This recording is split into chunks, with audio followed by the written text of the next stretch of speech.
Hello everybody, welcome to Poly Games. I'm your host Joseph, and today we're going to be talking about the Xbox One. It has a permanent price cut yet again of $299. This is just weeks before E3.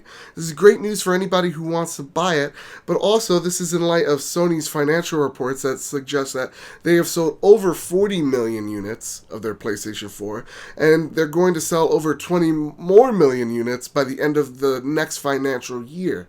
And this is also in light of Microsoft saying that they're not going to release how many consoles they sell monthly or even yearly. So we have the tally right now of PlayStation has sold over 40 million while the Xbox has sold over 20 million. This is almost a 2-to-1 lead that the PlayStation 4 has. And that's not suggesting that the PlayStation 4 is a better console. It's just suggesting that they have sold better. So before I hit the main point of this video, I want to ask you guys some questions. For those of you who haven't bought an Xbox One yet, what's the thing that's holding you back? And for those of you who have an Xbox One, what do you like about the console? What do you think that is a little underrated that not a lot of people talk about your console? Let me know in the comment section down below. I know some things I love and some things I don't like about the console. Let's start with the things I don't like. Number one, I don't like the UI still. I know that might be maybe a controversial thing to say because when the Xbox One was originally launched, that UI was terrible. It was slow, it was sluggish, it's a mess. And though they've cleaned it up a lot and it's a lot faster than it was, I feel like there is still some work to be made to streamline that console a bit. I still think that it is a little bit too messy, though it has been cleaned up. I feel like there's just a little bit more work that needs to be done to it. With all that aside, I do think they are going to work on it. The one thing I do like from Microsoft is the fact that every year they change the UI dramatically. They make major changes, and it keeps the console modern and it keeps the console fresh. One other thing, and this actually be the major thing I dislike about the Xbox One, the fact that they don't really make too many risks creatively. The one thing I like about Sony is that they're pretty much a publisher. They have numerous developers working under them, creating a whole bunch of games. Whether it's, Japan Studio, whether it is Santa Monica, whether it's Bend, Naughty Dog, Guerrilla Games, Media Molecule, you name it, and they have a studio, There's many mascots of the Sony brand, whether it's Nathan Drake, Joel and Ellie, Kratos, the God of War, the Hellgas, Sackboy, Jak and Daxter, Ratchet and Clank, like the list goes on. And I would like Microsoft to kind of do that too. Create more developers and more original IP. I like what you did with Quantum Break.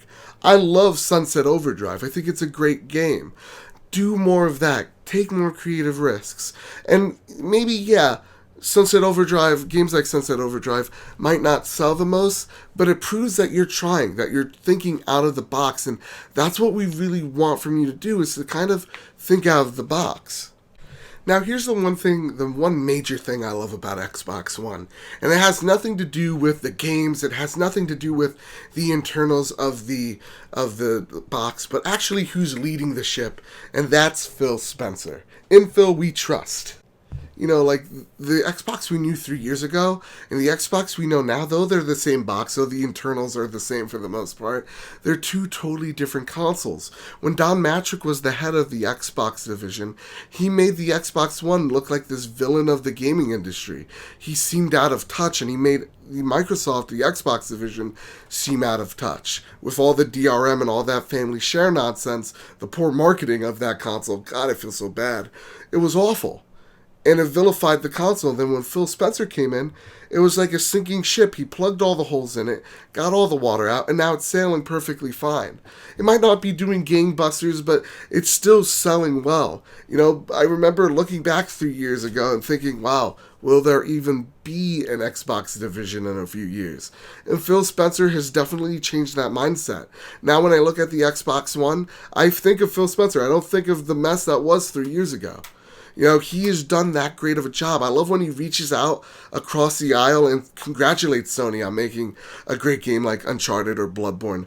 I love when he does that because he realizes it's about, we're just gamers and we just all should game together. This whole console war nonsense is nonsense. It's stupid. We're creating divisions for no reason instead of creating together. Just because, we're competitors or we have competition in this market doesn't mean we have to be complete dicks to each other.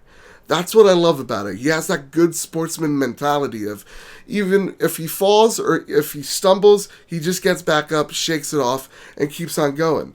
Even though, the PlayStation 4 looks like it's the definitive console of this generation, he's still able to go to that side, high five him and say, hey guys, you did a hell of a fucking good job.